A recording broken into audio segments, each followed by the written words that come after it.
둘, 셋, 파! 안녕하세요. 방탄소년단입니다.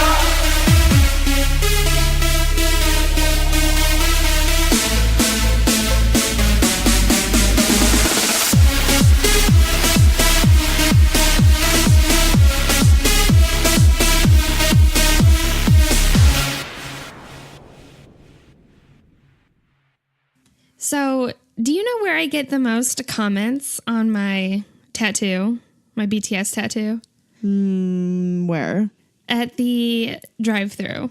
Like anytime, Really? which I rarely go through drive-thrus, but I will say I go through the Starbucks drive-thru a fair amount, more than I should or can afford. But almost every time I go through, I guess it's because I have my window down and it's on my left forearm. I think I just naturally rest my arm on the outer part of my window there while I'm waiting for whatever they're about to give me. And almost every time I do that, I get a comment on the tattoo. And I told you that one time I went through a Starbucks drive-thru and a girl was like, "Oh my God, BTS, I saw them in Chicago." I've only had one person notice, but all the other people are like, "Oh, that's really beautiful," or "Oh, what does your tattoo mean?" And I told you, I think recently I went through the Starbucks drive-thru and the girl said, "Oh, I love your tattoo. What is it of?" And it was the day that BTS released Persona.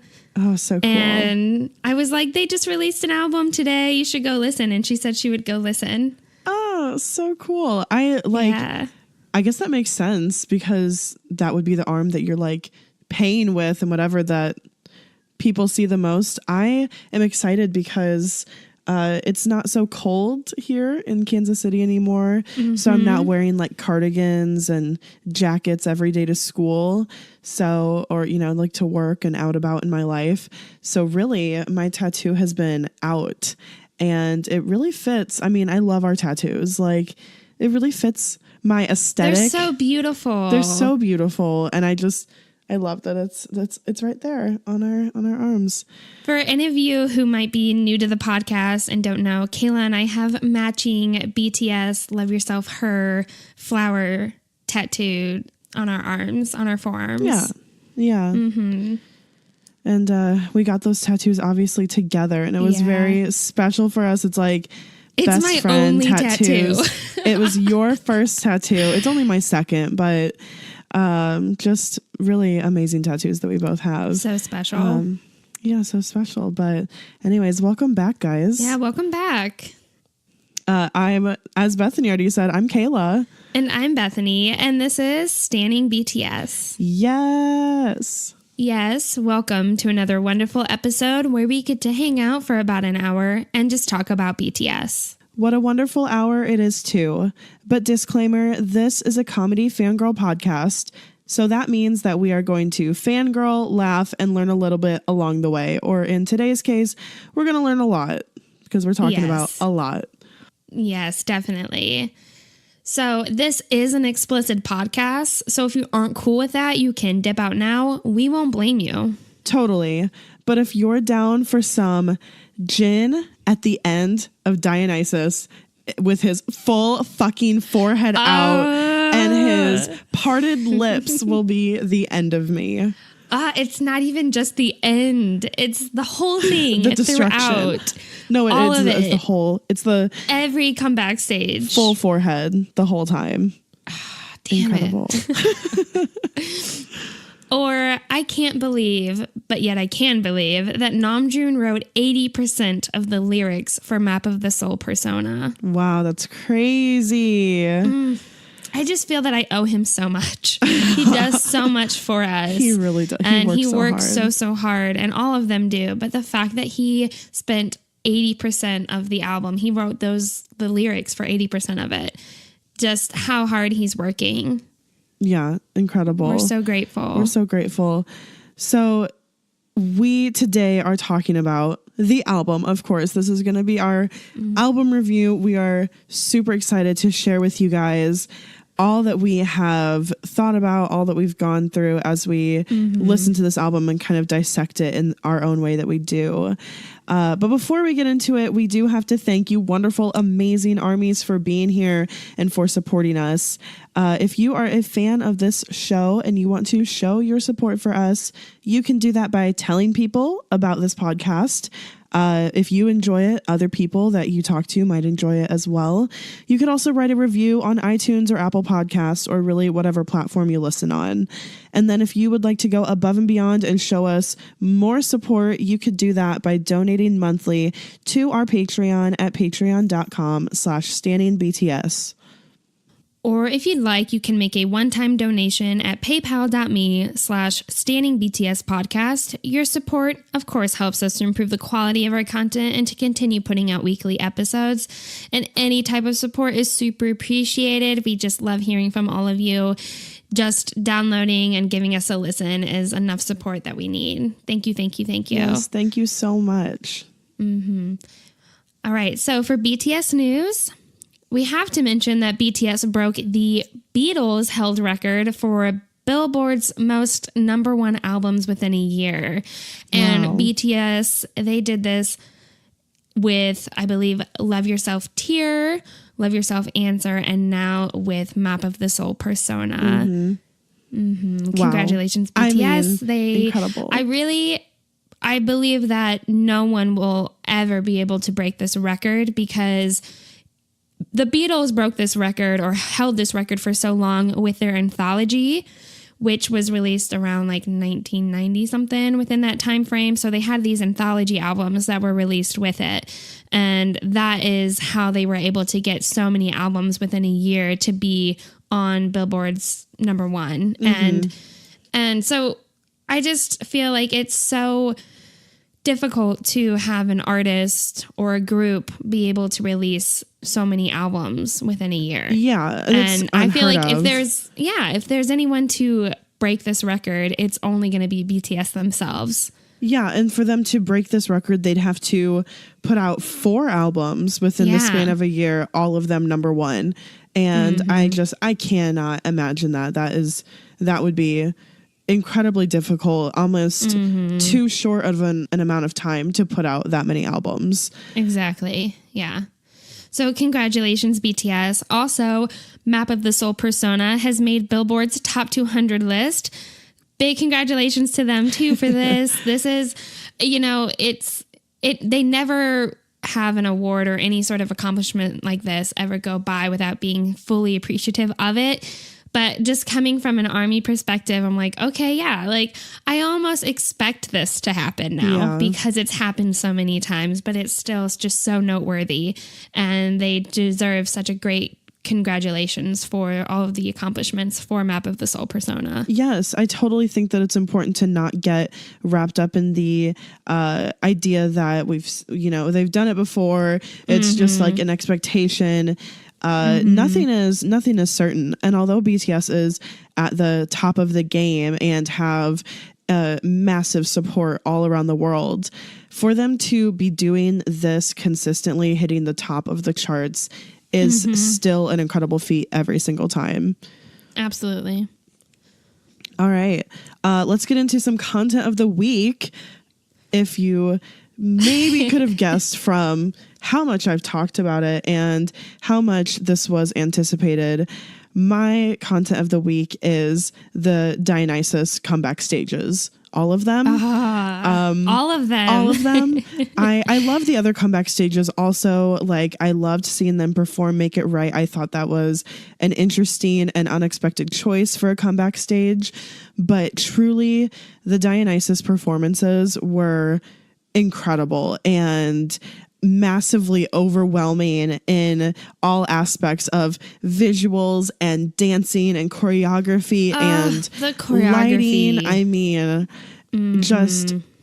I was astounded, blown away. I don't know why I didn't think of this, but when I listened to Dionysus, I was not thinking of choreography, and I had not even really thought about comeback stages with this new album release. I totally forgot that was a thing.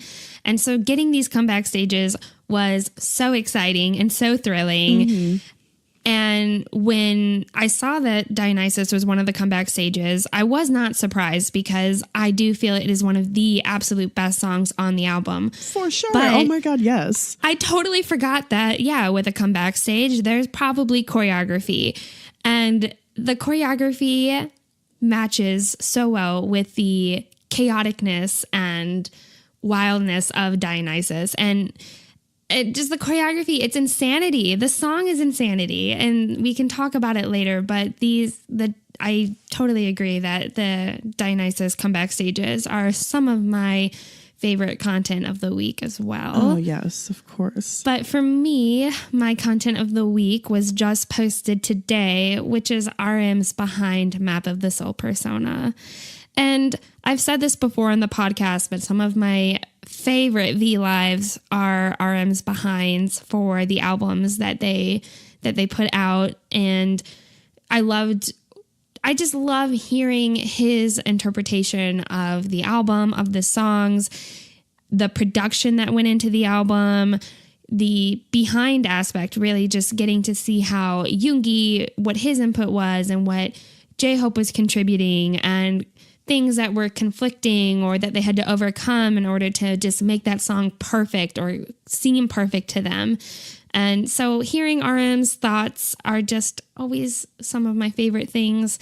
So it has to be and is my content of the week. Yeah, I always really look forward to his live about the album when they do release a new album, because I love how much he shares. It almost feels like it's some things that maybe we aren't deserving of knowing. When he shares them, they seem like, oh wow, I can't believe that he's sharing like so many different aspects or like really important behind the scenes elements that went into the creation of an album. And I haven't gotten the chance to watch this yet, but with how you've talked about it, I cannot wait to watch.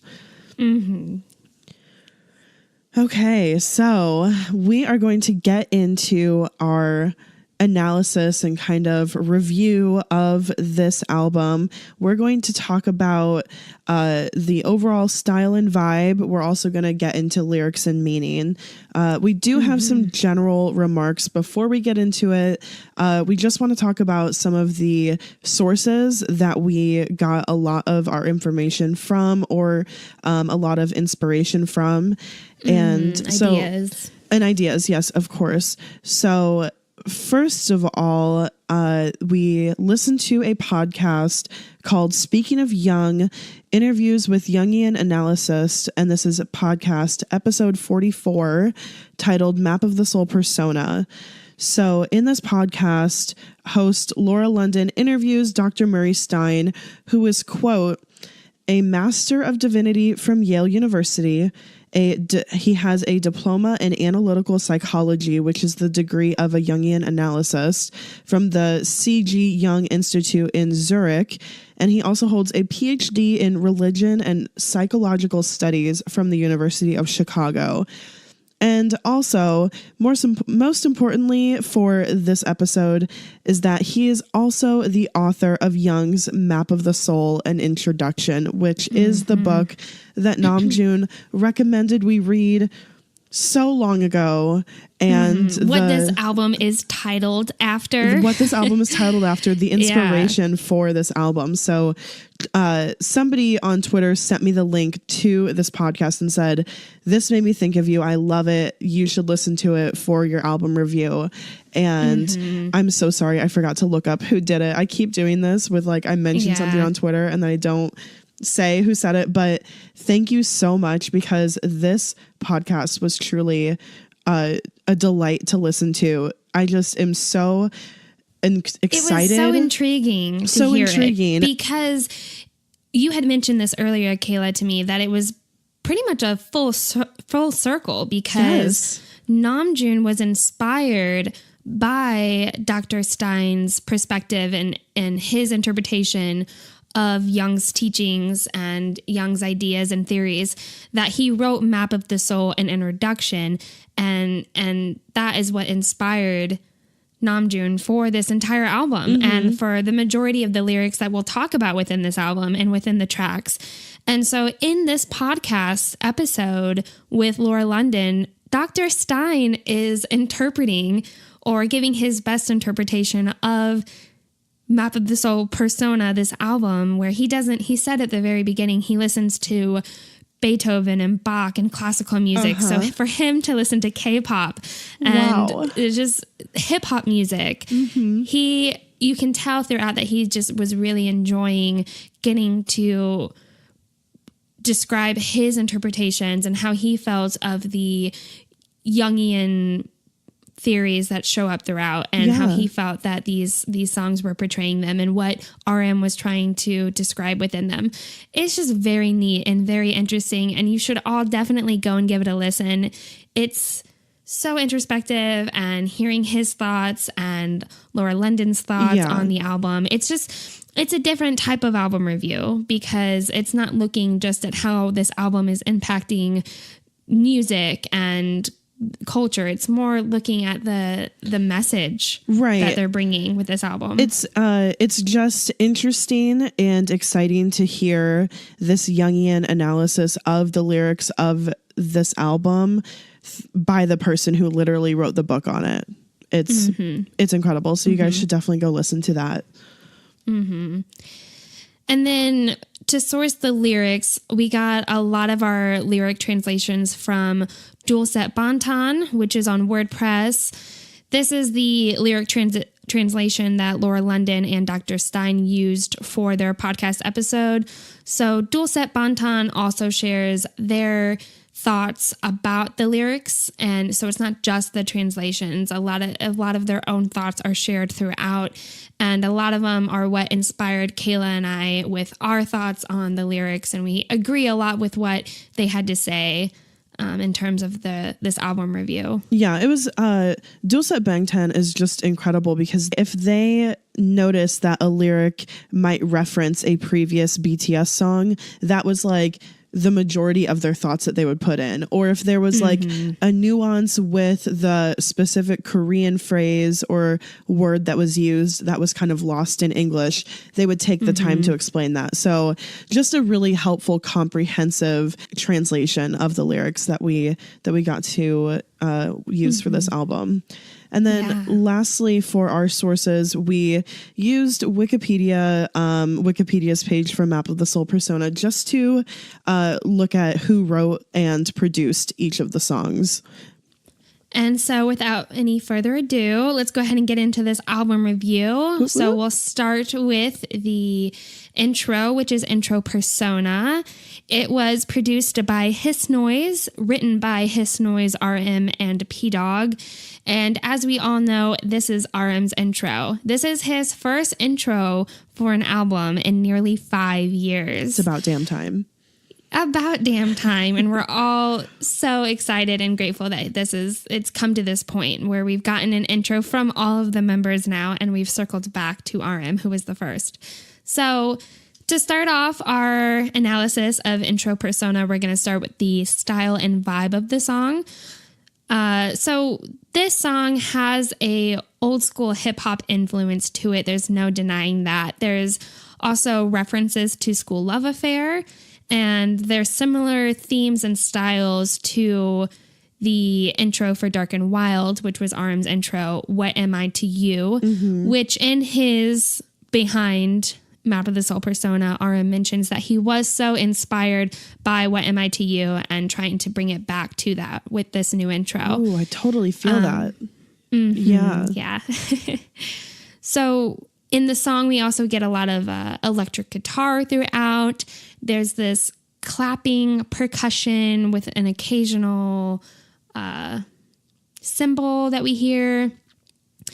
And Namjoon, he's rapping over a simple beat. His rap verses are intricate, but the beat itself is pretty simplistic. And again, this style that Namjoon is rapping, going back to What Am I to You, that old school hip hop feel, Namjoon's rapping is his rap style that we've heard from the beginning, from the start of BTS, from back when they started with School Love Affair and Too Cool for School. He, like we've described before, he enunciates all his words very clearly. His rap is very clear. This song, you just can't help but to kind of bop your head to it and move around your body to the beat. And then at the end, there's this repetitive rhythm, like right at the end of Intro Persona. These repetitive rhythms and melody keep going over and over, and the lyrics are changing, but the rhythm is the same, and it almost becomes like an anthem. Mm-hmm. You just want to shout it from the rooftops with how he's rapping it, how powerful and moving it is. Yeah, and I think the way that he delivers it with his enunciation and with the lyrics at that time towards the end where it does become pretty anthemy, being in English, it's really made so a lot of people can sing along with it. A lot of people can really chant and cheer and yell and scream along with this song. So yeah, I love that vibe. So as far as meaning, when we talk about meaning, we're really going to be talking about like terms or definitions or themes that come up in the lyrics that we kind of need to explain for the lyrics to make some sense. So a common theme, repetitive theme in this song is the idea of identity, where he asks, "Who the hell am I?" Over and over again. So this is an exploration of identity. We also have the theme of a complex, which is like, you know, something that you carry around with you that just kind of affects your personal view of the world and how you may react to situations. So, for example, in this song, Namjoon is displaying his complex as being his insecurities. His insecurities are his complex. He carries them around with him. We should also mention a few Jungian terms that come up in this. There's two of them, persona and shadow. So persona, as defined by Jung, is the social face the individual presents to the world, a quote kind of mask designed on the one hand to make a definite impression upon the others, and on the other to conceal the true nature of the individual. And they talk about we have every single person has a different persona that they put on for their parents, for their friends, for in a work environment, in a social environment, when they're at home alone. Everybody has a different persona depending on what setting they're in. Yes. And RM, he defines persona as his external self. So what he shows to the world, or what we show to the world as ourselves. And like you were saying, that your persona can change or has multiple faces or masks that we put on when we're in certain situations, like at work or with friends or at home or with our parents, etc. And then an example that he kind of uses is if there's a director and actor, the actor is something like the director's persona. I thought that was an interesting comparison. Oh, yeah. He also, RM, said that the word persona is associated with both person and personal, which I had never heard that before. I liked that he said that. But yeah, persona basically is just like this mask that we show our external selves to the world. And interestingly, the word persona first came up, I believe, for Greek plays, the actors, when they would put on a mask for their character, they would call it a persona. So that's kind of where that idea first came from. So I think it's very interesting that RM used the example of like the director and the actor. And then even in the next song on this album with Boy With Love, the music video that we looked at last week, it's mirroring a movie. So it goes along with that kind of theatrical theme. And of course, we are also going to talk about shadow because this is in the song as well. So defined by Jungian analysis, a shadow is, quote, an unconscious aspect of the personality, which the conscious ego does not identify in itself, or the entirety of the unconscious, i.e., everything of which a person is not fully conscious. In short, the shadow is the unknown side. So it could be like a range of problems that you have that you do not know, you don't know the word for, or you don't recognize within yourself. And once you recognize something within yourself that is an issue, it can no longer be considered part of the shadow because it's not unknown anymore. Mm-hmm. Yes. So moving into the lyrics, this song for the intro, Persona, it is lyrically dense. Not to say that the remainder of the album and all the other tracks are also lyrically dense, because they are. This song in particular, I think because it's RM's intro, he's speaking so truly to himself and speaking about himself. It's the lyrics are just very heavy, and every single line is intense and has something to say and has meaning behind it. And that being said, before we get into the lyrics of just intro Persona, RM, he is the main writer of all of the lyrics of this album. And so in his live, he asked for Army to really go and read and think about the lyrics for this album. So I think we all kind of owe it to him to at least do that.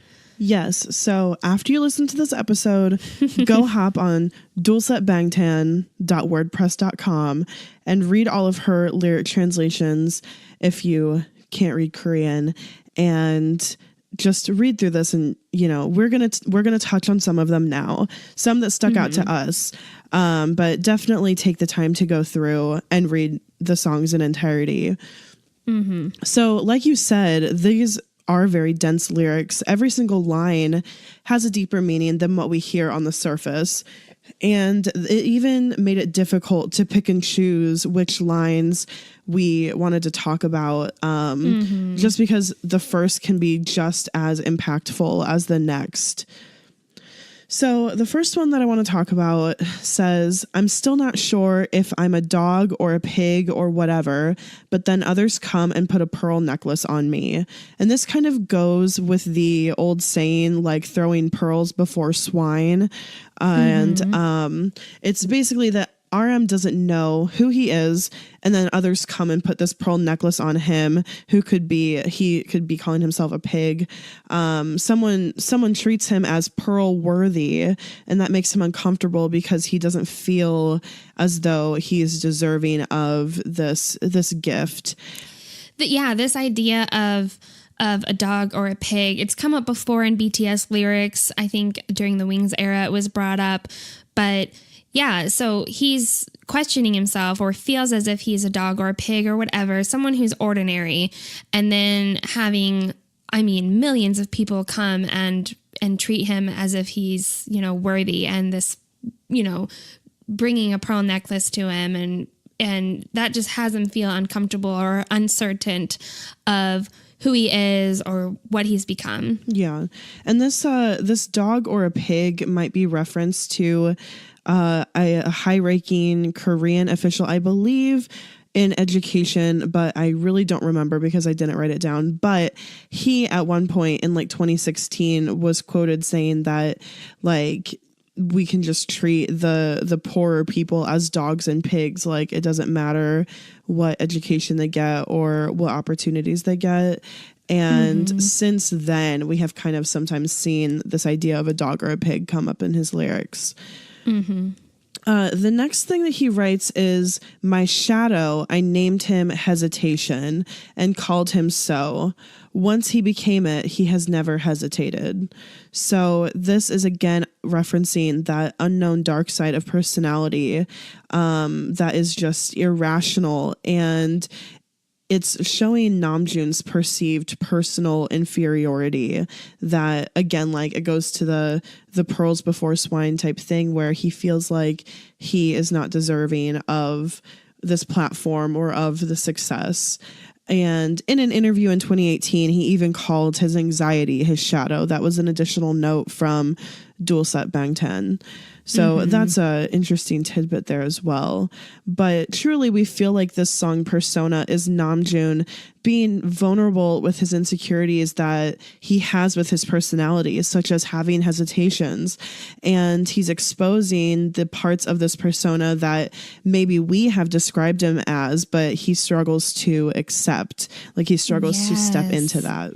Yes, because he does have so many different personas, and he shows that in his music video for Intro Persona, with being a leader of the group, with being a rapper, with being, you know, just his ordinary self. And that's the thing, is I think he sees himself as so ordinary, this just young male who was born in South Korea. Just he doesn't see himself as anything extraordinary. But we see him in ARMY, and a lot of people around the world think of him as extraordinary. And it's difficult for him to accept this or describe himself in that way. It makes him feel uncomfortable, like he's mentioned in the lyrics. He feels like he's maybe potentially lying or acting or not being true to himself because of the way that people have described him, or feeling like he has to live up to this name that he has somehow created for himself. He almost, I think, for anyone, this would be confusing to feel so ordinary, but then to be seen as this world figure. For sure. He also says that in the song, his shadow says that he is not good enough to make music, to tell the truth, or to accept the calling. And a note from the translator is that the Korean word used, Jung, I don't know if I pronounced that correctly, but this word can mean having a religious calling or like a calling for a great mission. And so you and I, when this came up, we discussed this at length about the meaning behind this being like a religious calling or like the calling for a great mission. And really like we have said for a long time, our sentiment is that BTS really does have this great mission, like on a global scale, because of their message and because of the beliefs of each member and the things that they support with their platform.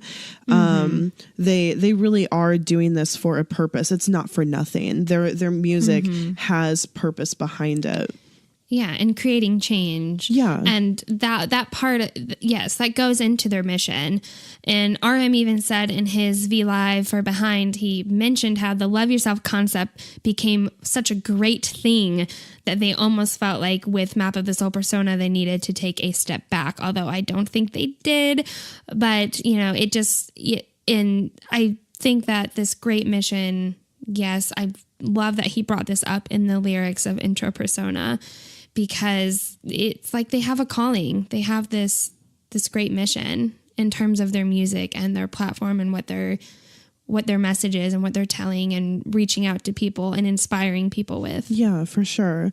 And Love Yourself was such a massive concept that RM said, you know, we felt overwhelmed by it. And he said that the goal of his life is to love himself. So of course he's not going to be able to achieve that over the course of a year and a half of a concept. But I love that they are continuing this self-exploration with this, deep dive into persona and into the map of their soul. Something else I want to hit on is that he says, yeah, my name is R. And this just kind of goes to reference all of the different previous names that Namjoon has held in the past, his different stage names, Runch Rhonda, Rap Monster, and now RM. And they all contain the letter R. That's like the one consistency. So that's the part of him that he knows to be true, at least. And maybe with this intro persona, that questioning of who the hell am I, maybe that R is consistent with his name, that maybe he's trying to search for consistency within each and every persona. Yeah. Totally. Oh my God. Yes. Sorry. But it's like we have talked so much about all of these songs and we cannot stop adding on to how thought provoking all of them are. Like all these different kind of things you can gather from the lyrics and even just the style of the song. Yeah. It's a great album. I'm just excited to get into the rest of it. A few more things that I want to touch on is overall in this song, he's just questioning who he truly is. And he's, you know, basically coming to the idea that he's not the description that people, you know, say him to be. He's not who he thought he would be or who he would want to be.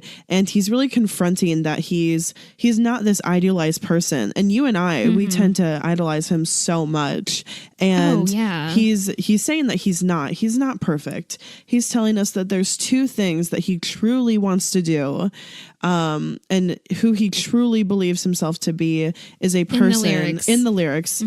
He's saying that he's a person who reaches out to others to bring them a voice and to bring them comfort. And that is, that's what he wants to do. And if he doesn't do anything else, those are the things he wants to do. Yeah. I just want to give you all the shoulders when you cry. Yeah. I just want to give you all the voices till I die. Yeah. Yes. So he just talks about that we are constantly growing and changing, and no simple phrase could describe just one person. But also you and I, what we kind of came to towards the end of this discussion was that we believe that Namjoon thinks a lot about who he would be if BTS did not exist. He himself at the core wonders what he would be. But in reality, this is his destiny in life. This is what he is supposed to be doing. Whether he knows it or not, or accepts it or not, this was what he was supposed to do. And perhaps the source of the struggle to identify himself is that this still feels so unreal to him.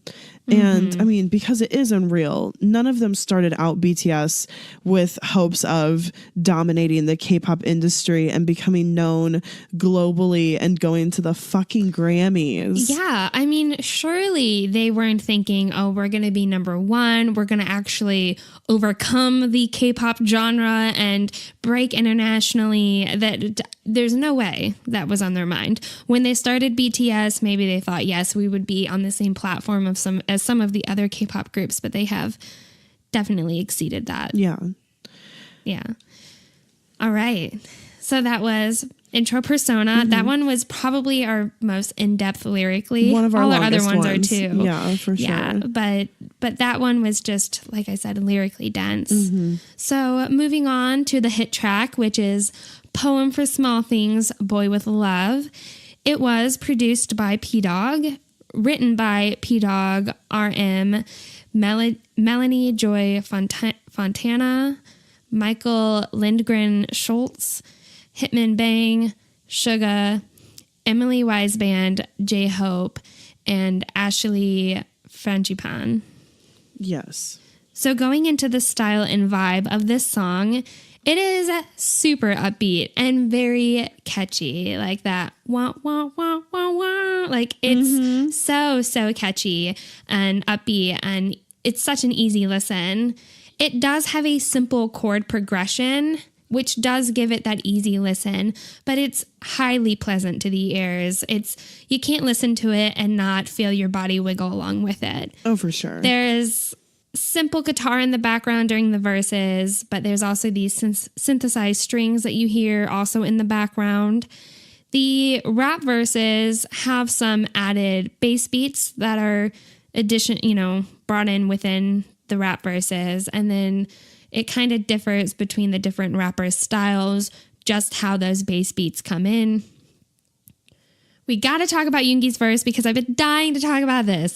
Dying. Since I first heard the song, I think everyone heard Yoongi's verse and was like, whoa, what a fucking change up. What a fucking change up. Because his style within the song is so different from previous Yoongi rap verses.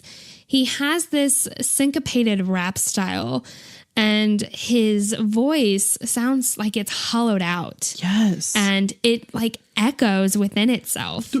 And to me, it shows his level of skill.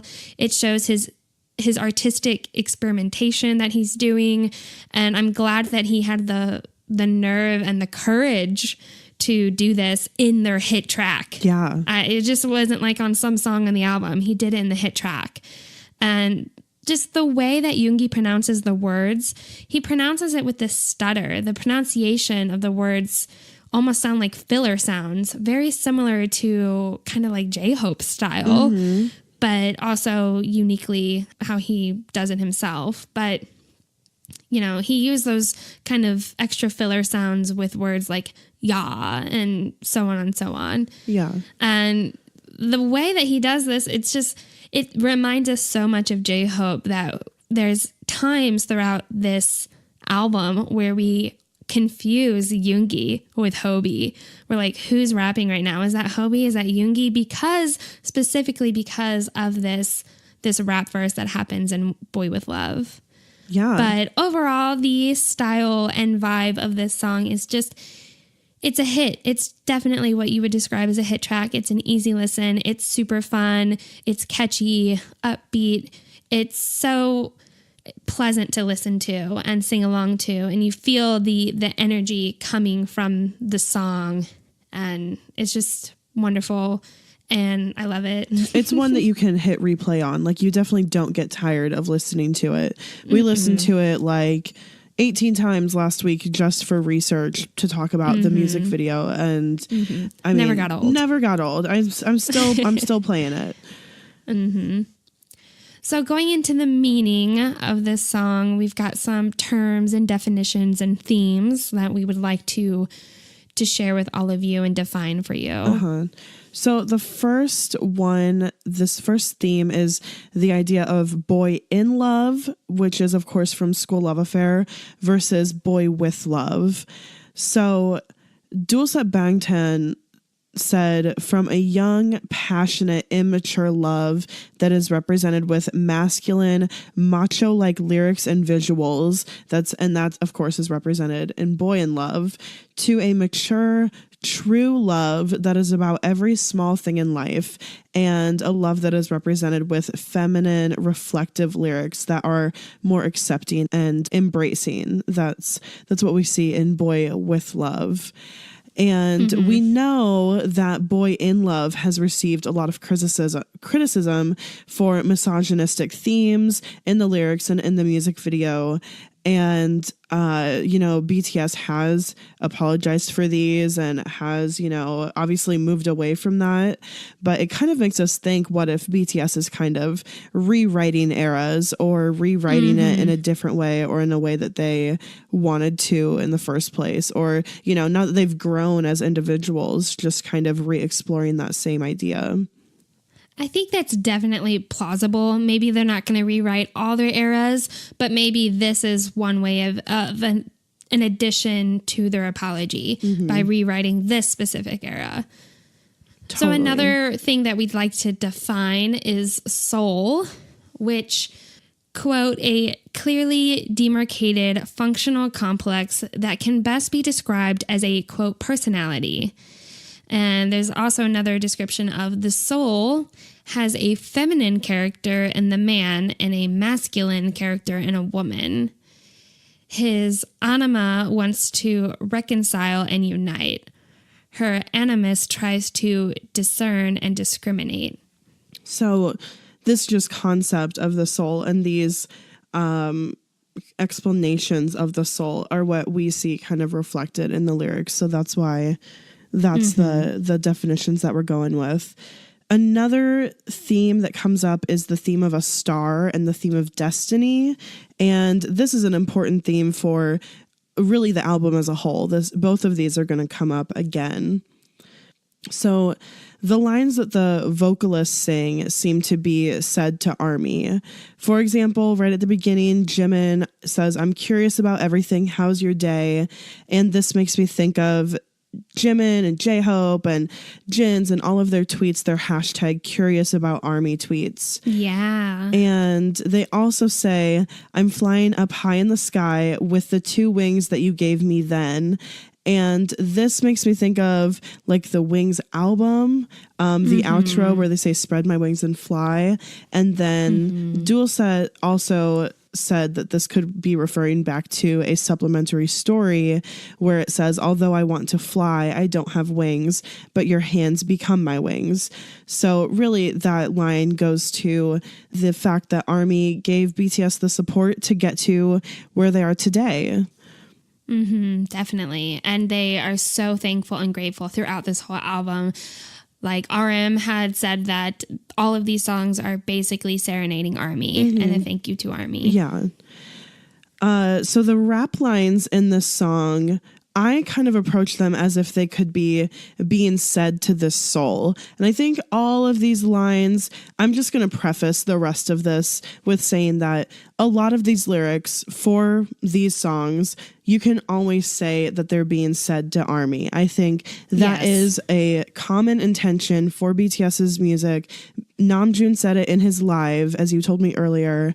And any of these could be at surface value just to ARMY, but we want to dive in deeper than that. We want to explore more than that surface value, especially when we're thinking through the lens of these like Jungian concepts that so influence this album.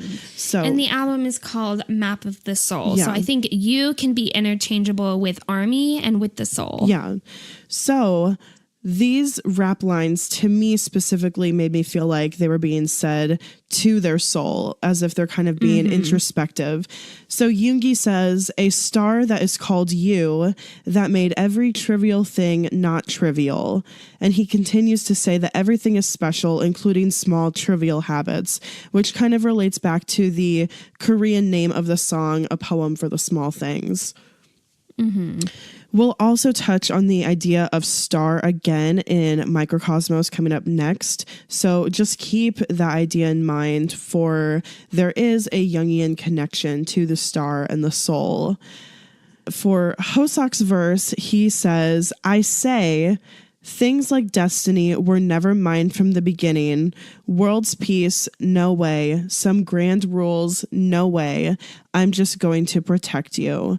And this makes me think of what we talked about earlier in Persona, with just like this big concept or this great calling that they feel. And even we have been destiny and this destiny, but even you and I have been guilty of talking about Hope World, or talking about his personality and his character his persona that he portrays as J-Hope, being this like world peace thing, and how BTS has this bigger than what we can imagine destiny to bring people together. And here's Hosok saying, world's peace, no way. Like, that's this destiny that you're thrusting upon me is, that's not what I'm going for. I'm just going to protect you. And I don't think it's just being them being humble. No. I feel that this is really how they feel. Yeah. I love this line. Like, I'm not saying that, they're saying, well, we're not achieving that, or we can't, because it is kind of crazy to be like, BTS will bring world peace. Like, that's insane. Yeah. But I love that he kind of takes all of those concepts away and shows that the most important thing to him is just protecting ARMY, or at least in this, we're talking about his soul. So he wants to protect his soul. And this destiny, he says, destiny was never mine, becoming a theme. And we'll also touch on destiny again in Microcosmos, but he's just bringing up these kinds of things that he feels are thrust upon them. And he, again, is just trying to protect his soul. And his soul, Jung talks about your inner soul and your outer soul. So your inner soul can be easily defined as personality, but your outer soul, an example of your outer soul, could be a loved one. So people like to say, like, oh, my better half, for their spouse. And that concept, that idea, that phrase kind of goes along with this Jungian idea, as if like Jordan, my husband, would be like my outer projection of my soul, because he's just like that part of me in tune with me. And I'm totally oversimplifying. Go listen to that other podcast for like a way better explanation of that. But really, he's talking about protecting his soul. So you could think about his soul as being his inner soul himself and his personality and who he is, and his outer soul as being Army and the, you know, all the people in the world who loves him and who he loves back. So then lastly, Namjoon's verse, the way that this relates to his soul is he says, with the Icarus wings you gave me, I'd fly to you, not the sun. So if you don't know Icarus is like a big bird that burns up in the sun. And Namjoon is acknowledging that there is the possibility of developing this huge ego of flying too close to the sun and burning out, getting too big for himself. But he understands this. He knows that this is a worry for him and for them. And he says that he can metaphorically come back down to earth, or down to us, or back down to his soul, to who he is, to his true personality. Flying to us, or flying to his own soul, right, in order to avoid the sun, where he could potentially have this huge ego, right, because of all of the accomplishments and so on. Yes. So yeah, that's pretty much Boy with Love. It's a great, uplifting, easy listen pop song, but it does not shy away from having lyrics that are super meaningful. Yes. So next on the track list is Microcosmos. This was produced by Arcades.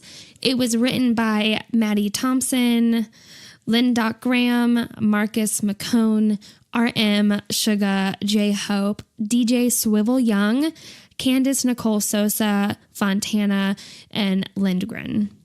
So for its style and vibe, this song is so uplifting. It sounds like a song that you would hear in the soundtrack of a movie where friends are all hanging out together, or the main character is just watching blissfully out their car window while driving past city lights that are flashing. It sounds like it could be in a GCF, just have to bring that up. The instrumental, though, it has various sounds of chimes that are kind of spaced sporadically throughout, which gives this song an enchanting ambiance. And we hear, especially towards the end of the song and during the chorus, a bunch of oh-oh-ohs and na-na-nas, which makes it easy to sing along to. But also these unisons of oh-oh-ohs and na-na-nas, it has this motivating and exhilarating feeling to it. And when I listen to this song, I feel like I have the whole world on my side. Yes. And honestly, this is truthfully, when we were doing research a couple days ago, this is what I wrote down. And then today I listened to RM's live, and he said if they ever perform this song in a concert, it's just going to kill. And that during the chant portion of You've Got Me and I've Got You, he said that he feels like it'll be a We Are the World moment. Oh my God. And I thought, yes, my exact thoughts, like same wavelength. This is how the track feels. This is how this song perfectly is described. It's motivating. It's exhilarating. It has us feel like we are united and together. God, I love that. I hope they perform this song. I hope that we get to have that feeling, a stadium full of people singing this song. And I just love that you said it feels like you have the whole world on your side when you listen, because this song, the meaning of this song totally relates to that idea. It's pure bliss when you listen. Totally. So getting into the meaning of this song, so some terms, definitions, themes. The title in Korean literally means, quote, small universe. And this is representative of something that is smaller than the universe, yet is a universe in and of itself. Yeah, so this is definitely a concept that we will be further expanding upon. Also in this song is the theme of stars and destiny again. So we're going to talk about this a little bit. The stars relate to the idea of like the universe and this idea of a microcosm versus macrocosm. So microcosmos, the English song or the English title of the song, that word is derived from this idea of a microcosm. So the microcosm and macrocosm refers to the version of the cosmos in which the part, the microcosm, reflects the whole, which would be called the macrocosm, and vice versa. So they flow together and live together in this harmonious unity. And this is a theory that first began with Pythagoras, way like at the beginning of philosophy. But Jung would teach that the earth, he would kind of expand on this idea, and he would teach that the earth is a microcosm in the great cosmos of the stars, and we ourselves are just microcosms upon the earth. And this idea has been expanded to explain that humans, as microcosms, are reflected in the macrocosm of the universe as stars, and that each person has a star, and our star is our destiny. And it just goes into this whole big, beautiful idea that we are each a part of the universe in a much bigger way than we can even conceive through our own interconnectivity of as people living on the earth, we create the macrocosm of the earth. We participate as microcosms in the universe, but we also have this idea of being part of the bigger macrocosm universe as having a star and being connected to that star. Yes. All being important in a bigger picture. Yes. Bigger picture way. To be put simply. Yeah. And so I don't have a ton of lyrics for this one, but really lyrics that go along with this idea of stars and destiny and of people kind of having these two things within them. So they say, we're all shining from one's own room, from one's own star. So that kind of makes you think of one's own room, maybe a little hinting at your home, one's own room and in the microcosm, and then from one's own star in the macrocosm. They also say lights of people, all are precious, all are one. Again, relating to this idea of us being interconnected and all coming together to form something greater than just ourselves. They continue to say, in a dark night, don't feel alone. Like stars we shine, don't disappear because you are one great existence. And yes, that sentiment is just so beautiful to me. I think that really hits home for this song. Yeah. They also say, in one person, there is one history, there is one star, shining with 7 billion lights, 7 billion worlds, 7 billion lives. So if you don't know, there's roughly 7 billion people on the planet. And, you know, if they're relating this concept to like people having this star and being this destiny and this reflection into the greater universe, then they're relating the 7 billion people here to everything else. And the kind of like pre-chorus, chorus part that we all know, the you got me, I got you. It says, you got me, seeing you, I dream. In the pitch black nights, we saw each other's light. Speaking the same things, we were the starlights that shine more in the deepest nights. And if we're thinking about this song being performed, I can't wait to hear that line. Like, that's going to be beautiful. I really do hope they perform it. Me too. So a summation of the chorus in general is that we have each other and we can light up the night sky. So let us shine. So very uplifting song, beautiful song, fun to listen to, and inspirational. It makes you feel like if you listen to it, no matter what's going on, you can keep going because you have something more important to do. You have a destiny to live out, you know. There's a bigger picture. And other people are in it with you. Yeah. Beautiful. So moving on to the next track, which is Make It Right. This was produced by Fred Gibson, also goes by Fred. So it was written by Fred, Ed Sheeran, Benji Gibson, Joe Hill, R.M., Jungi, and J-Hope. So for this style and for this vibe, without a doubt, you can tell that it is highly influenced by Fred and Ed Sheeran. There is a repetitive synthesized horn-like instrument that plays throughout the song, and it closely resembles the repetitive xylophone instrumentation that we hear in Ed Sheeran's Shape of You. This is not necessarily a bad thing. I'm just bringing it up.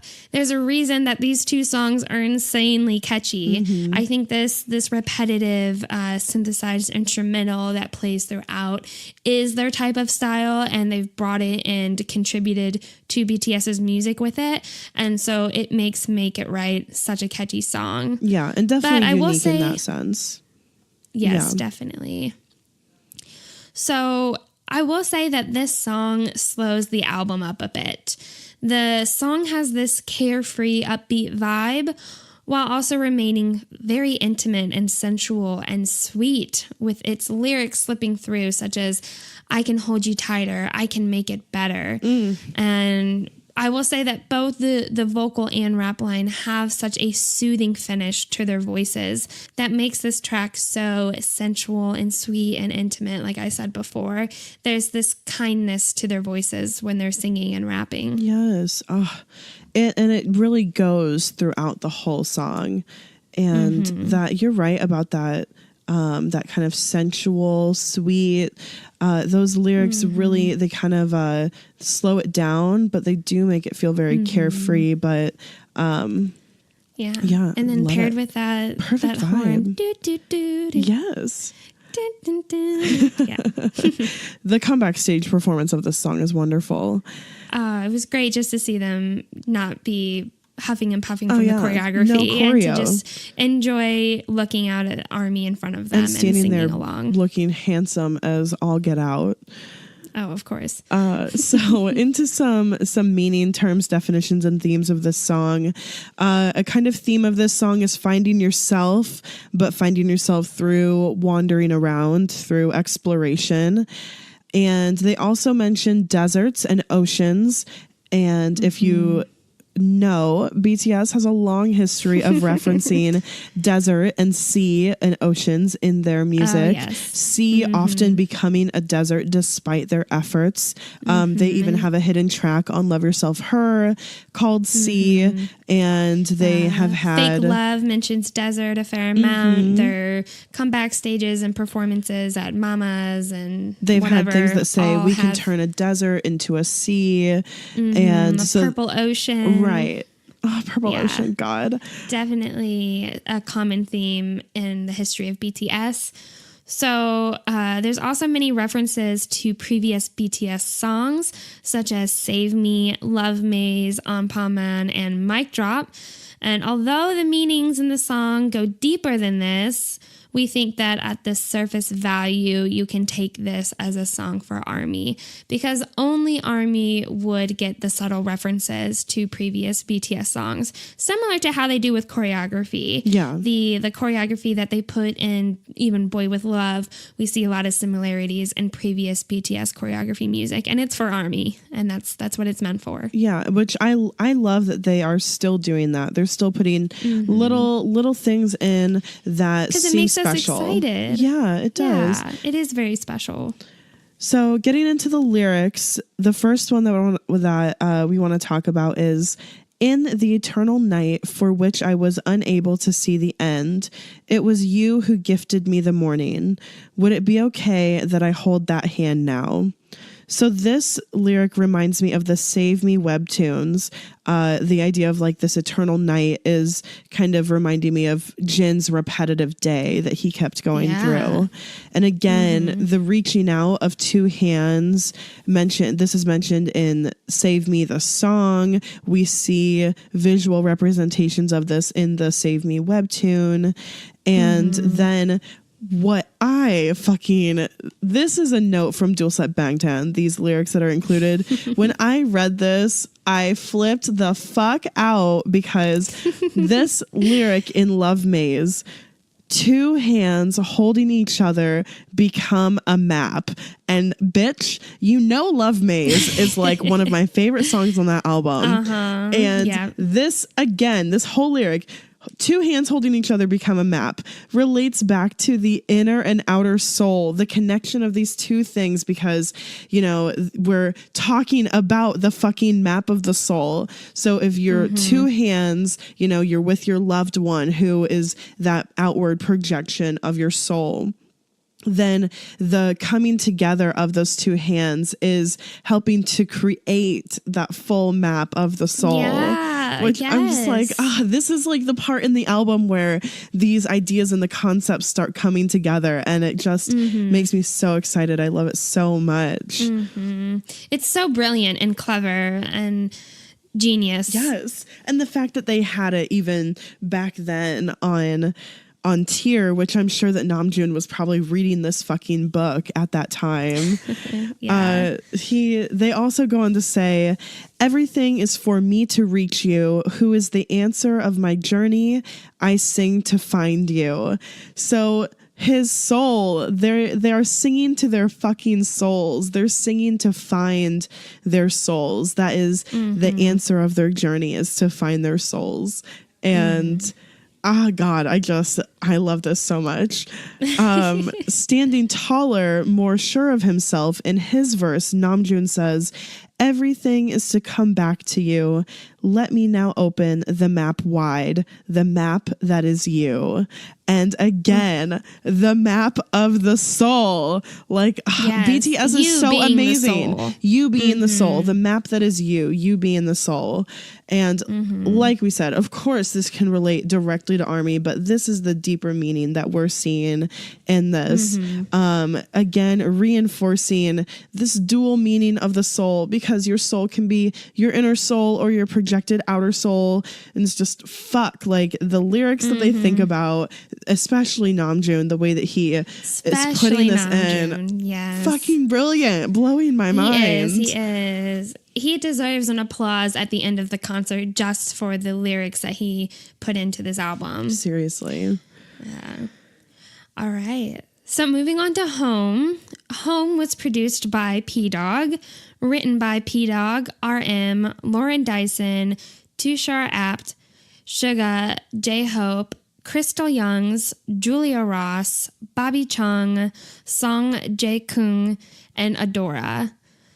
So for the style and vibe of this song, if I'm being completely honest here, I really expected them to perform Home for their comeback stages because I feel that this song is such a bop. I feel that it is one of the songs that stands out the most on the album. Perhaps that's just coming from my perspective, but to me, the feel and the energy that comes with Home, I just thought that, yes, how could they not perform this? Totally agree with you. I really expected to see this in a comeback stage.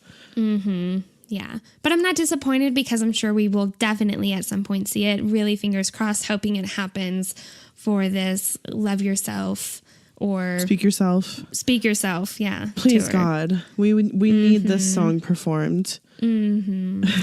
So the song, it starts with a sexy, soulful lo-fi beat that is right behind Namjoon's speaking, I'm exhausted, and his not so subtle, seductive uhs and yes and oh yes.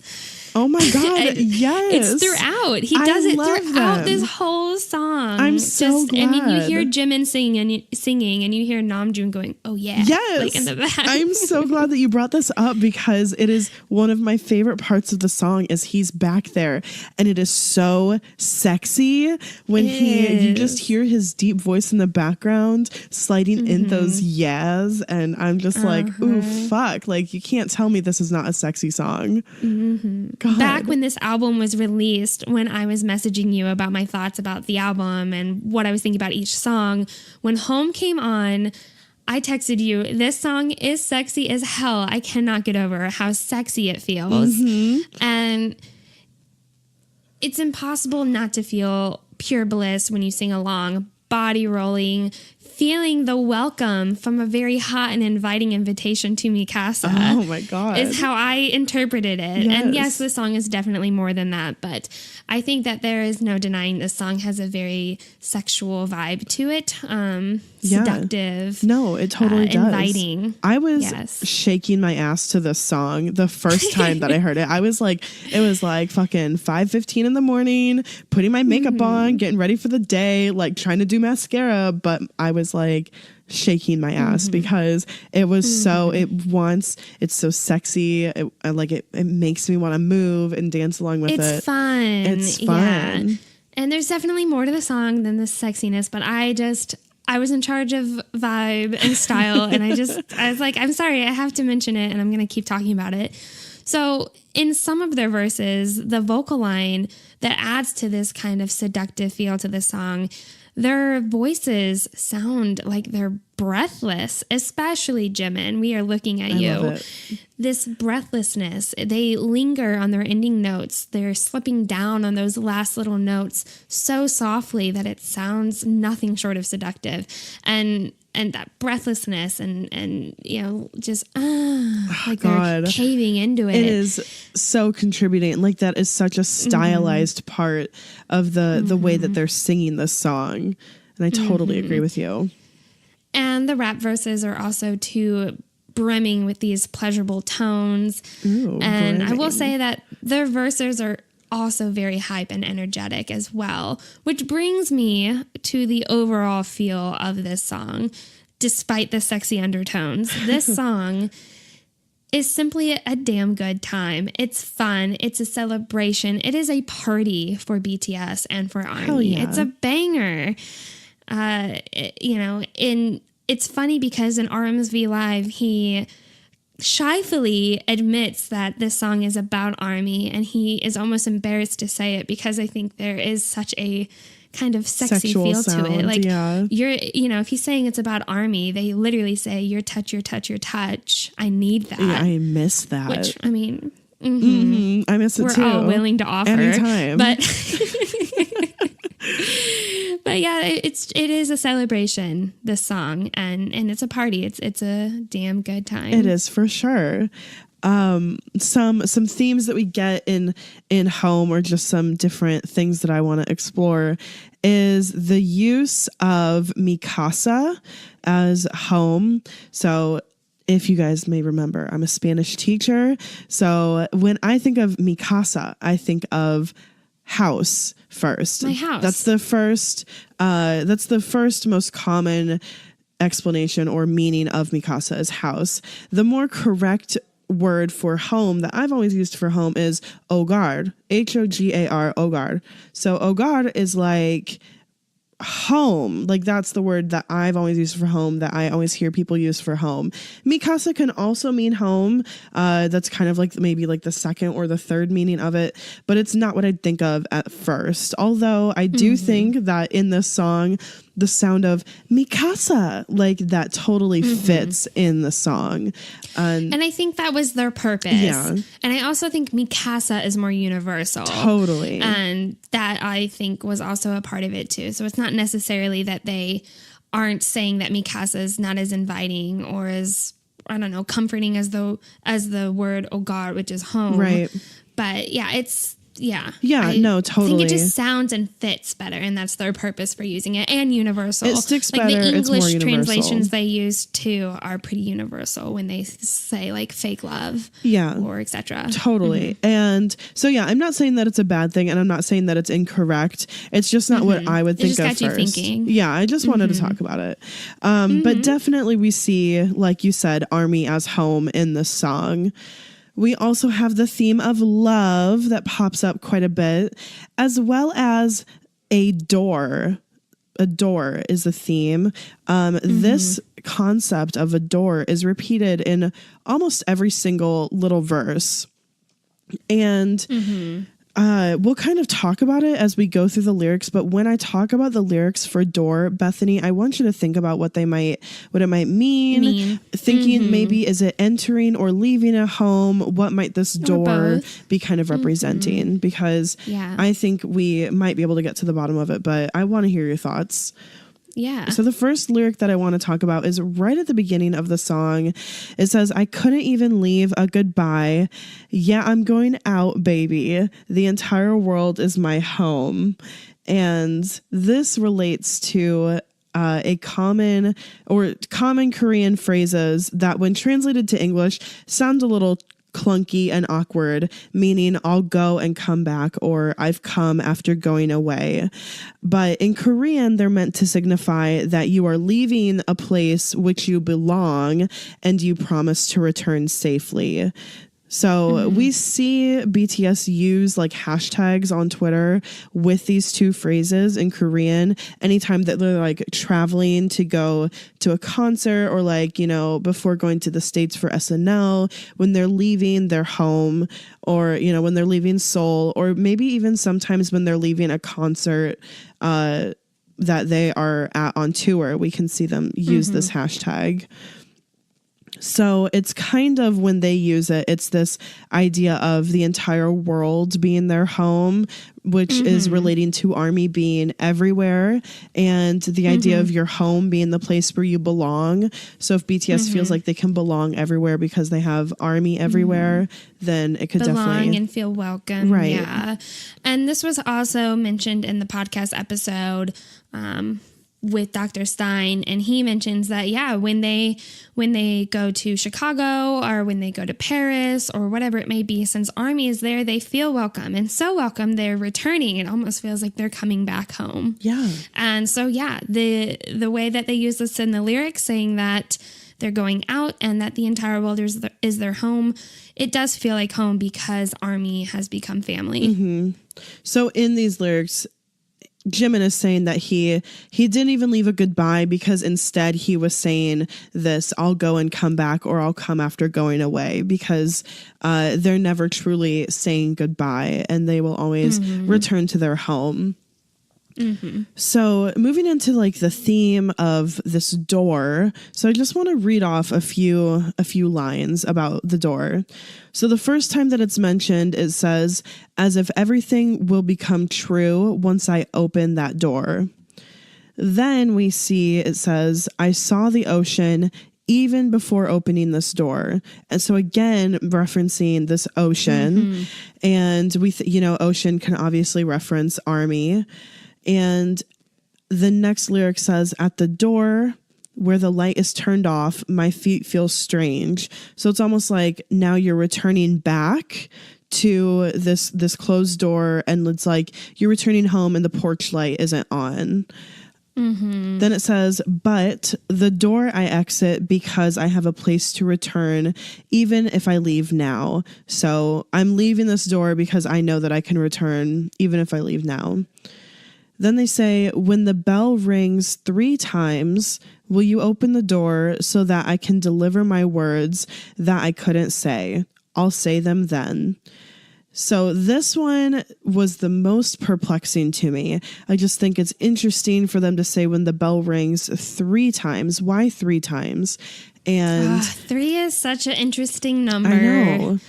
And because, I think 3 it's been used a lot in philosophy and biblical and religious terms. 3 is kind of a number as a 7, but just hearing like 3 times, that's kind of where my mind immediately goes. That's where mine went as well. And I didn't know if that was my own perspective of being raised in a religious household, and like a Christian household, where thinking that number 3 has some sort of like religious connection. But what we do know is that Jung and Jungian teachings are not anti-religious. In fact, they run, almost concurrently with each other, where they work together. They don't necessarily contradict one or the other. But we haven't really ever got like a religious theme in their songs before. So this could definitely be like a if it is meaning to be that way, it's definitely a new thing. I think we have gotten kind of some religious aspects to some of their songs, especially during Wings era. We had a lot of the lust and, kind of those sinful aspects within there. But it hasn't been prominent or put forth a whole lot. Or overt, and I don't think it is in this. Yeah, exactly. And so my interpretation of the door, I really am not sure what the door is, but it is mentioned a lot in these lyrics. My goodness, you've mentioned at least 6 lines that have been brought up in this song alone. But I think, did he mention, or did they mention at all, shadow throughout? Because to me, how Namjoon described his shadow as a certain hesitation, I almost feel a hesitation with this door. There's conflicting themes going on here where he says, everything will come true once I open that door. But it seems like opening that door he's fearful of or unsure of or doesn't have the courage to do. Where the door, the light is turned off, so his feet feel strange, hesitant to approach it. Or if I ring that doorbell 3 times, I want to deliver these words, but only if that door opens can I say them. Yeah, that's what I'm gathering. A hesitation. It's a fear. Because if they open the door, it can either be seemingly a really good thing, an amazing thing, positive things, or there's that hesitation before doing it. My feet feel strange. That made me think like kind of if you're having kind of like an out of body experience where you might kind of feel like you're floating or you're not really connected to the ground beneath you. And I just, maybe it's this just is such a dumb comparison I'm making, but it reminds me of like being a kid on Halloween and seeing that someone's door light is not on and the hesitation to whether or not I should approach it, or if I have the permission to go and ring the doorbell and ask for candy, that kind of thing. So that's what I'm gathering, especially from that line where he's saying, like, at the door where the light is turned off, my feet feel strange. I feel almost like I shouldn't be there. Yeah, totally. And so then it's like, are you returning back to the home, like away from army, or, and that's why like the light is off because you're returning home. And I mean, so that's just a whole other thing to explore in itself. But what I think there's a lot for interpretation. There's a lot for interpretation for how you want to say it. I'm still interested to try to figure out what words they would want to deliver that they couldn't say. And I hope that maybe they expand on that further on if we can figure out what words that they would want to say that they will say then when, whenever then is. I hope that we do get to hear those words. So the last thing I want to touch on is just this amazing chorus that says, the place where you are, perhaps that place is Mikasa. With you, I'ma feel rich. And I love when they echo it. They're like, rich, rich, rich. It's amazing. With you, I'ma feel rich. Yeah. I love that. Love it. It's later changed to, this is Jungkook's line, so I have to say it because he says, it's been a while. God. And he says, it's been a while, my home, with you, I just feel rich. Instead of with you, I'ma feel rich. It's now he has us, with you, I just feel rich. So obviously BTS are filthy fucking rich, but they can only feel truly fulfilled and spiritually rich and whole when they are with their home, which home again, we're saying for this song, it's ARMY. And again, I want to relate it back to the vibe that you were saying that this song is so sexy, that because this song is so sexy, I also really secretly for the BTS members want this song to be about the sexy, sexy people that they're all secretly in love with and happy with and like missing when they're on tour, and that they just want to go back to their casa with them. And yeah, I hope. I cannot wait to see where they are in a couple years. I know. All right, so the next track on this album is Jamais Vu, and this was produced by Arcades, Bad Milk, and McCone. It was written by McCone, Owen Roberts, Thompson, Graham, James F. Reynolds, RM, J-Hope, and Hitman Bang. So the style and vibe of this song, first off, this song introduces an entirely new subunit, which includes Jin, J-Hope, and Jungkook.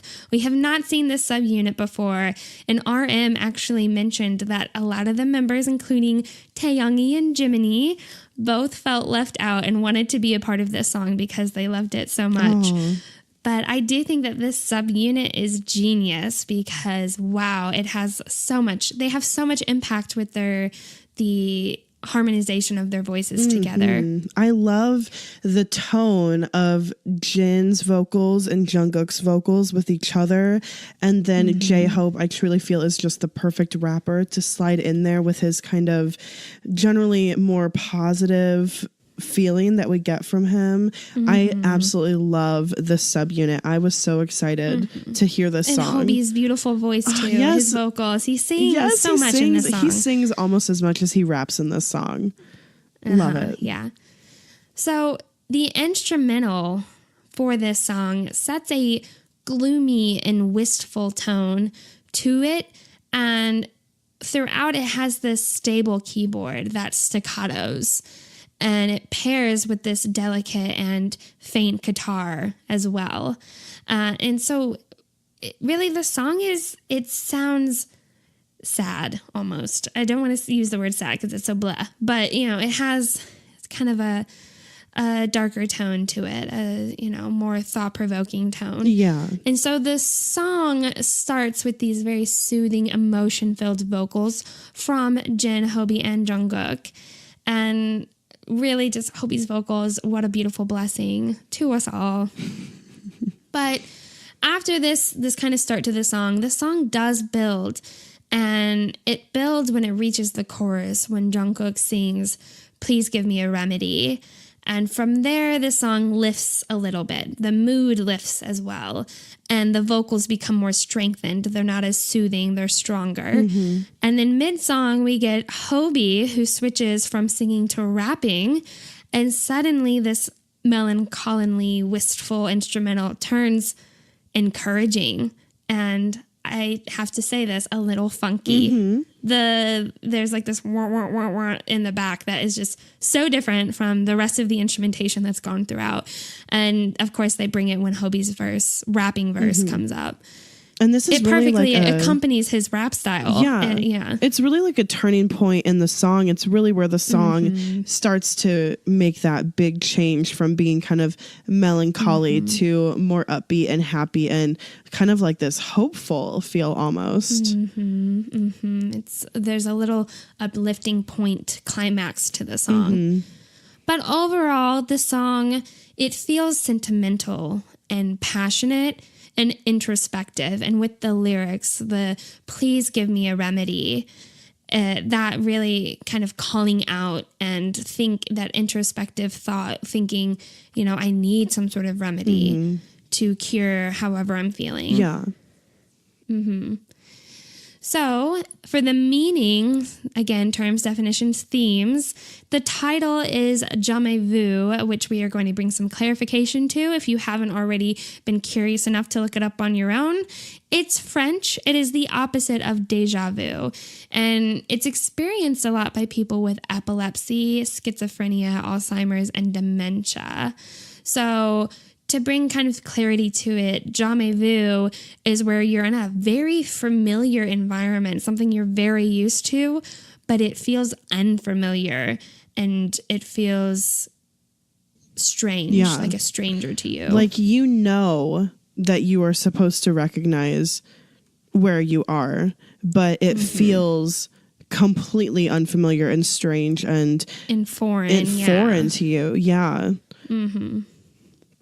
So this song also kind of plays with the idea of real life versus a video game, which I truly was not expecting with, coming from the vibe of this song, just listening to it. But I do think that it kind of perfectly goes with the people who are in this song, like especially Jin, who I feel like is so beautifully featured in this song. And we know that he loves Mario and he plays games, and Jungkook as well. And so just this kind of relation between the two in the lyrics is very interesting, and I feel like unique to them, like who they are and their interests, which I really enjoy that. Namjoon in his live, he mentioned it reminded him of Zelda when he plays Zelda. Oh, yeah. And dying and then having to restart again. Yeah, and reload. And also in this song, shadow is once again mentioned, and this time the shadow is related to self-doubt. And of course, as you said earlier, there is the repetition of this remedy and this melody. So the remedy is to make the pain go away, and the melody is a reason to keep going. Again, thinking of a melody and the fact that they're singing, kind of relating back to earlier, like singing to your soul, and this idea of kind of like feeding your soul. I think of when you think of singing to your soul, it's kind of like that nourishment that's good for you. So that melody is like that reason to keep going in this song. So as far as lyrics go, I just want to hit on the lyrics related to those themes. So for Jamais Vu, that is mentioned. It says, my lyrics, every gesture and every word becomes scary to me because of my Jamais Vu. So this is as if, I believe, I didn't write it down, but I believe this is J-Hope's line. And this is, you know, kind of that worry that your music isn't going to, you know, you're just going to stay the same. It's going to seem like you're changing or growing and becoming new, but you're worried that it's just going to become all of the same thing. And it still feels unfamiliar to you, and you're still, you know, not sure what it is. Yes, right? Yes. And keep bringing it back up. Yeah. Over and over, but feeling as if it, you know, not knowing that it is the same or Right. And then as far as game versus real life, they say, if this were a game, it would all be good if I load it again. I guess I got to deal with this real world. That's Jungkook's line. And so again, just kind of that you could do a redo, but in real life, there is not a redo. You just have to deal with it. It's kind of that realization that we all come to as we're growing up and as we're out on our own in the real world, and you know, our parents can't fix it for us, or, you know, whatever, we just got to deal with it. They also say it'd be better if it was a game because it's so painful. I need to heal my medic, as if like you're the team member on the game that you're playing, the medic team member. I need to heal my medic. So I need to heal the thing that takes care of me, right? That does the healing. And kind of just hoping or wishing that they didn't have to deal with this real world, that it were just all this game, you know, what they're doing every day, because it can be so painful. They go on to say, a gamer who lacks the skills. Yeah, right. I can't control myself. So again, that self-doubt that I mentioned earlier of doubting that you are, and even I'm going all the way back to fucking intro persona, doubting that you should be where you're at, a gamer who lacks the skills, and they're relating, you know, their real life to like a game. So I got that connection too when you were reading through these lyrics. I kept thinking back to intro persona and getting that same kind of concept that they're trying to say here. Yeah. Just lacking the skill or not being able to live up to what's expected. Right, not being worthy. And they also say, I run again and fall again. Even if this repeats countlessly, I'll run again. So this also relates to Run. This relates to Epilogue Young Forever. That kind of is that kind of ending to that storyline, and the webtoon as well. That kind of repetition countlessly, but it is the ending. By the end of this kind of concept of the game of this song, they are still determined. Even if this repeats countlessly, I'll run again. So even though it can be so painful, they talk about like going through the process of writing this song, going through the game of this world, the game that they must play as as artists, as idols, as people, you know, at this platform on the global scale. And they are still at the end of it determined to continue, which is amazing. So there also this theme of shadow. So J-Hope says, but I'm another star, blaming myself for not having been perfect. I just wanted to do it so well. I just wanted to make you smile. Damn.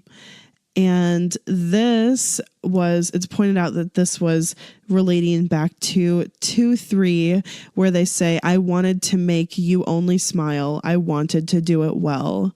So taking us all the way back to such a powerful song that has truly become a special song between ARMY and BTS, and, you know, feeling again that self-doubt, feeling like you have not fulfilled this idea of perfection that they, you know, that is expected of them. But I also want to say, like, ARMY, we know, we can understand if BTS isn't perfect. You know, we obviously idolize them, but if they show, and as they are showing, their flaws and their imperfections, I think that's what attracts us. It's what makes it better. Because they're authentic, they're real, they're showing us these human things. They're not trying to say that they're perfect, and that's, you know, yes, and that's what's so attracting to us to them. Yeah, and so they don't have to blame themselves for not being perfect. They also spend a lot of time worrying what would happen if they stop at this point. Again, make me think of Intro Persona, where we talked about what would Namjoon be without BTS. They think, will everything be at ease? Though I'm okay, I'm not okay. I've been telling myself that I'm used to this, but it hurts every time, as if it's the first time. So wondering if, you know, they should just kind of give up. And then they also say, even if my shadow grows larger, my life and you are equal sign. So I took that as meaning just simply equal, equaling or equating that his life or their lives to the value of others and to the value of ARMY. It's like they kind of feel like their life is worth it to devote to putting out this music, or to bringing this message, or to just have this relationship with ARMY that they have. So it's really talking about overall the sacrifices that they make for the job and that they have made for their lives, that this is the life they live and it's worth it. That kind of this sacrifice and then the payoff through their successes and with ARMY is the remedy and the melody. Yeah. So, yes. Perfect. Yes, totally. Okay. So moving on to the last and final track of the album, Dionysus, or Dionysus, however you want to pronounce it. We're going to say Dionysus. But it was produced by P-Dog, written by P-Dog, J-Hope, Supreme Boy, RM, Suga, Roman Campolo. And for the style and vibe of the album, this is very hard to describe in words, but I will try my best. It's this party rock anthem mixed with trap. Totally. Basically. Yeah. And not like a ton of trap, but like enough like hip hop rap in there that it can't just be rock. Yeah. Yeah. And I think the rock component is what is so like awing about this song. Completely. It's just something we haven't really heard before. There's the fake love kind of rock version that we've seen, which maybe that was hinting at this, but really this whole party rock component is so new. We have not heard it from BTS before, which is what we were hoping for and anticipating with this new album. Yes. And they definitely lived up to that. So throughout, for all of the rapping and for all of the vocals, we get this, of course, very tasteful but extremely funky auto-tune that is placed over those tracks. And I love the auto-tune. At first I was like, what? This is like really heavy. It's really heavy, but it really just adds to the style and the vibe of the song, and I love it so much. There's also strong drums that are played throughout. The drums are pretty heavy and come through the track a lot. There's also a prominent guitar with a lot of riffs. It reminds me a lot of how like rock bands got experimental with like feedback from their guitars and basically kind of produce music with these strange sound effects from their equipment. And I think this is BTS being experimental. And this with is playing the with shit things. that we wanted. Yes, experimental, yes. pushing the boundaries. And the truth is, you could listen to this song 1,000 times and still not truly hear everything that's going on in it. It is, as I described before with the choreography, chaotic and wild, but in the best possible way. Just a lot going on, a lot going on. It has this mixture of fast and aggressive singing, along with these deep and rough bass vocalizations, and then these high-pitched and nearly screaming vocals that come through in the background, which that reminds me so much of like rock group band kind of thing. Yeah, I mean, fucking Jin at the end. He's lucky that at the same time that they overlaid this scream of his, that it's actually his line to sing lyrics. But he's like, yeah. I can't even do it because I don't even have a voice right now. But he's like, yes, in the back. It's crazy. Like they literally have him do like this classic rock style big scream in the back. I just love it. Love it. If only they were all headbanging with long, frizzy, crimped hair. It's the only thing I need in life. Perfectly. Yeah. So the ending of the song, the time in which the song is set to, practically doubles there at the end. And the way that it picks up its pace, which is already fast paced. I mean, it's like your heart is practically beating out of your chest by the time you get to the ending. And then they double time. The energy of all of the members intensifies with it. Their energy doubles as well. And it's just a headbanger. It's like, I just want to bang my head and have like some rock and roll signs going on at the concert. I really hope they perform it. We will see. There's been talk that they won't. But this song, as I've said, it's an experimental beat. And it's something that we've all been waiting for.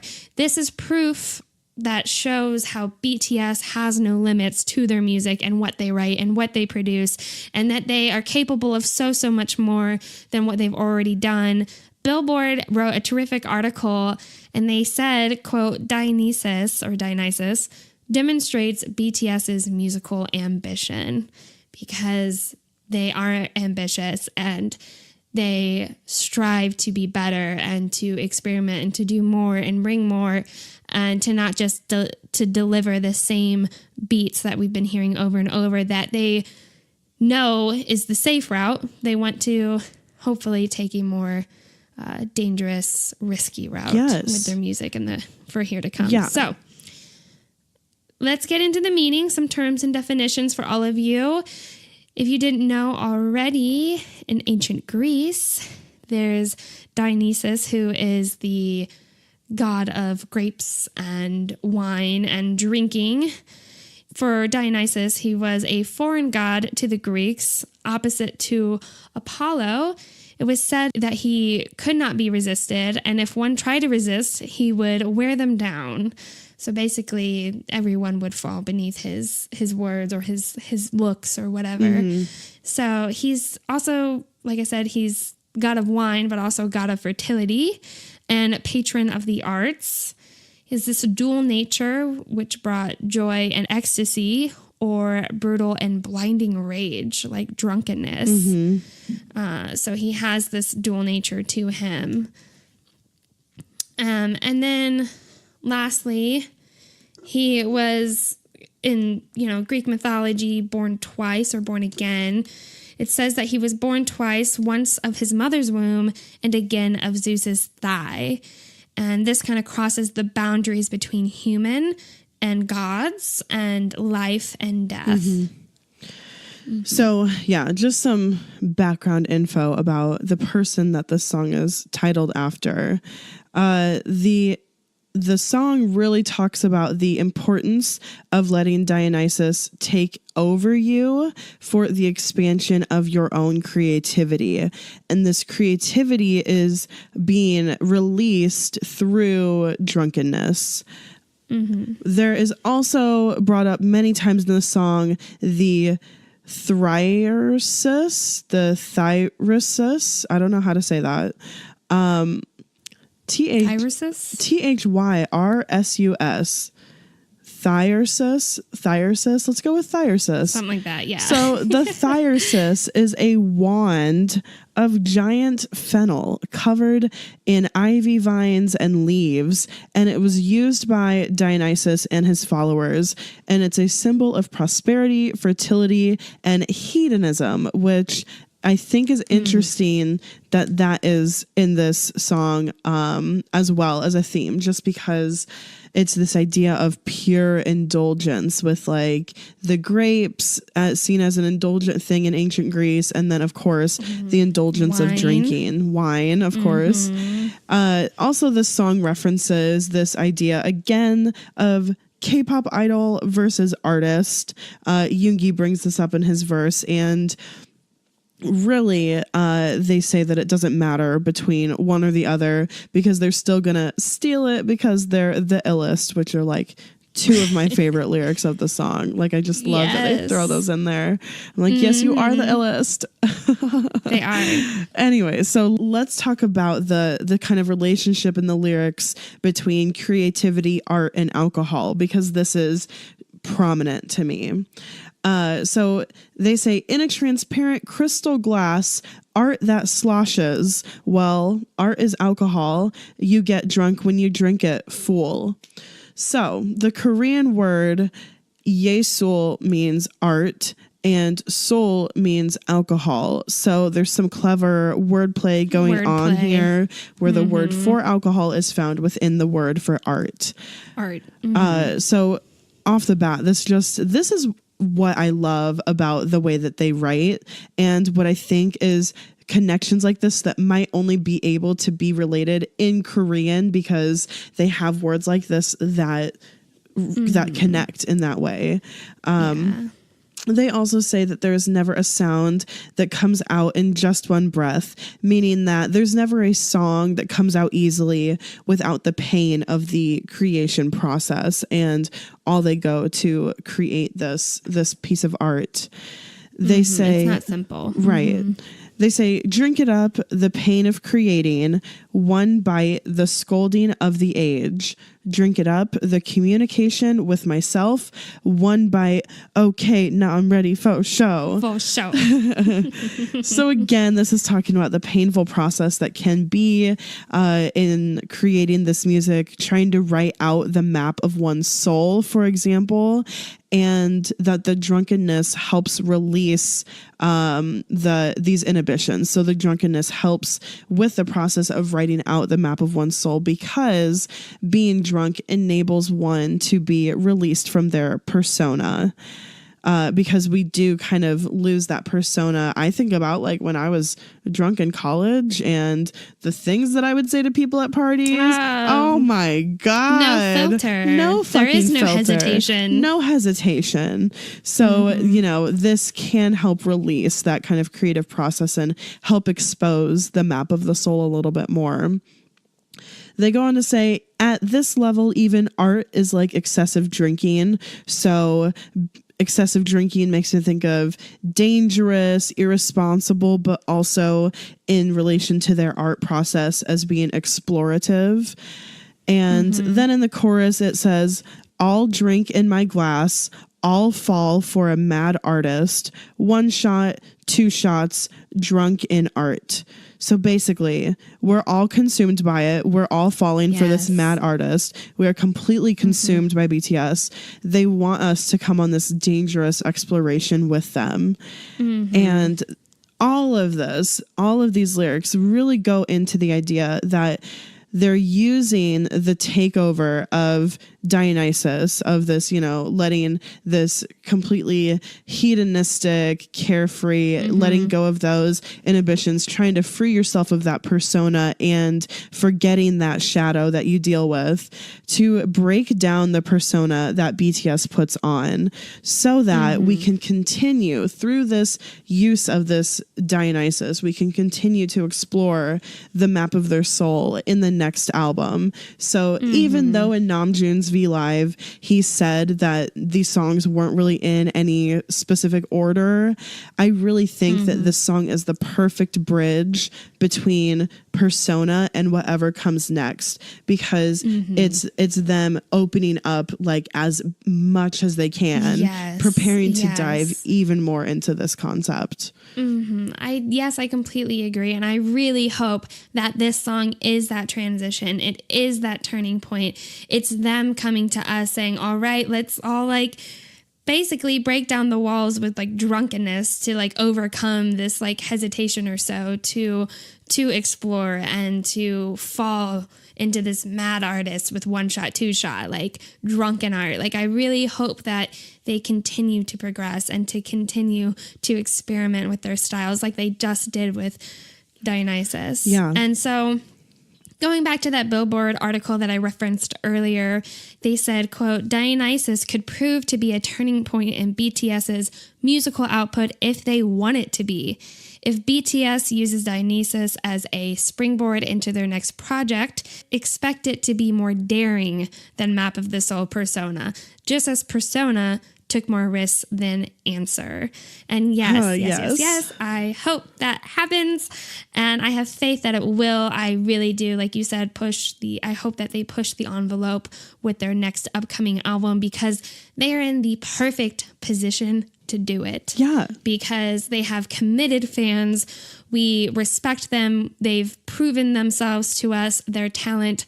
We're ready to hear what they want to do next. Whether it is, I hope that it's not like the mainstream kind of things that we've been hearing now. I hope that they continue to progress and make this pivotal point in music. Yes. And they deliver something different. I do too. I hope that they put out experimental, crazy shit.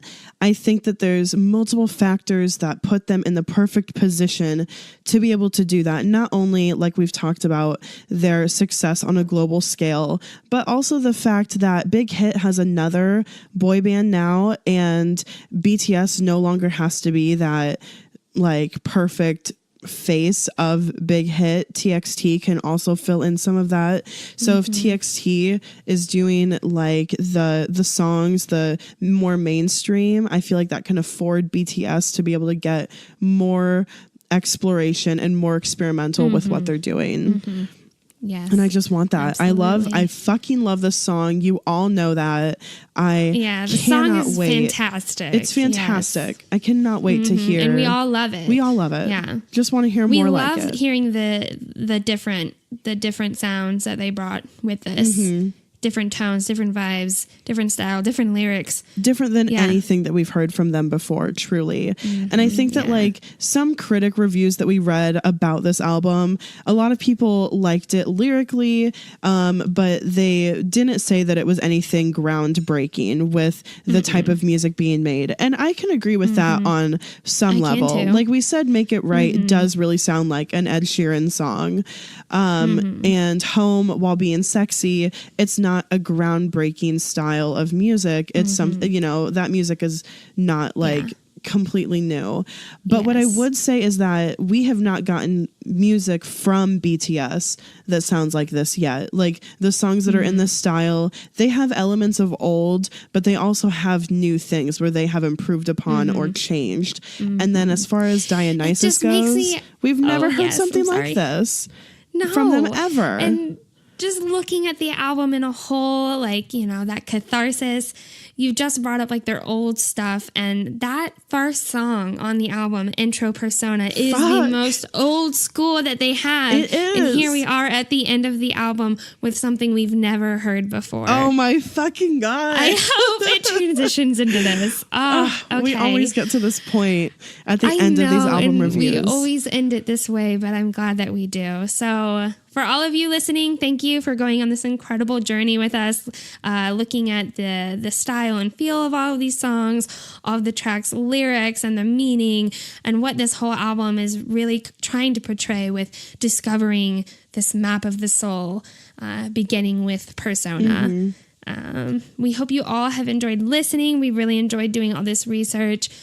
BTS, thank you. Namjoon, thank you for writing all the lyrics. So much. Thank you to all the other people who contributed to the album. Thank you, ARMY, for having BTS get to this point in their career. And we're excited to see what's next. Yes. I also want to just say thank you to Dulcet Bangtan for your album translations and to Laura London and Dr. Murray Stein for that amazing podcast episode.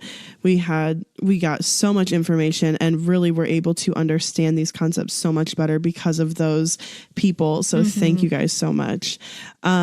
If you enjoyed this episode or if you've enjoyed any of our previous episodes, there are a few things you can do to let us know. You can write a review on iTunes or whatever platform you listen on. That is just huge to us. It means so much.